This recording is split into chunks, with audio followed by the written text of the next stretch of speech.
Hi guys নমস্কাৰ মাইছেল্ফ liquor অন্যটি ভিডিঅ'লৈ আপোনালোকক স্বাগতম জনাইছোঁ। আজি মই আমাৰ গাঁৱৰে শ্ৰী খামনি ডেকাৰ ঘৰলৈ আহিলোঁ। তেখেতে মানে তেখেতৰ ঘৰত নতুনকৈ ব্যৱসায় প্ৰতিষ্ঠা কৰিলে। ইয়াতে ব্যাখ্যা কৰি থাকোঁতে মই ভাল কথা এটা শিকিলোঁ, বৰ ইণ্টাৰেষ্টিং সেই কথাটো মানে সেই ব্যাখ্যাখিনিহঁত আৰু আপোনালোকৰ আগলৈ আগবঢ়াইছোঁ। আপোনালোকে শুনক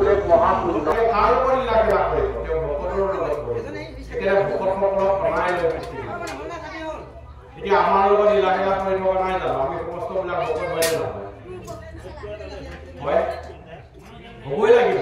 পলিৰ সমস্ত যদি বোলে ভকত হ'বই লাগিব। এতিয়া ভকত হ'বলৈ যাওঁতে ভকভকীয়া হ'ব লাগিব, হয়নে? জেচেপ পোচাকে হ'লে নহ'ব, তিনি বস্ত্ৰ ধাৰণ কৰিলে নহ'ব। যোগিনীও গাই আছে, শাস্ত্ৰীয় সিদ্ধান্ত দি আছে। ভকত শব্দটো অৰ্থ আপোনাৰ সবে জানে। কি বুজাইছে, কি বুজাইছে জানে, ভকতকে নকলেও হ'ব।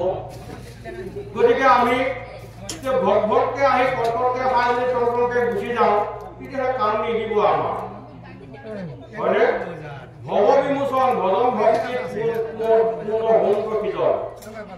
আমাৰ ভয় নাইকিয়া হৈ যাব লাগিব। ভজন ভক্তিত আমি পূৰ্ণ হ'ব লাগিব ঈশ্বৰ কৃষ্ণ চৰণ। কৃষ্ণক ভজি পবিত্ৰ পৰম হৈ যাব লাগিব। আত্মৰ দেশৰ সমস্ত দেশ সম।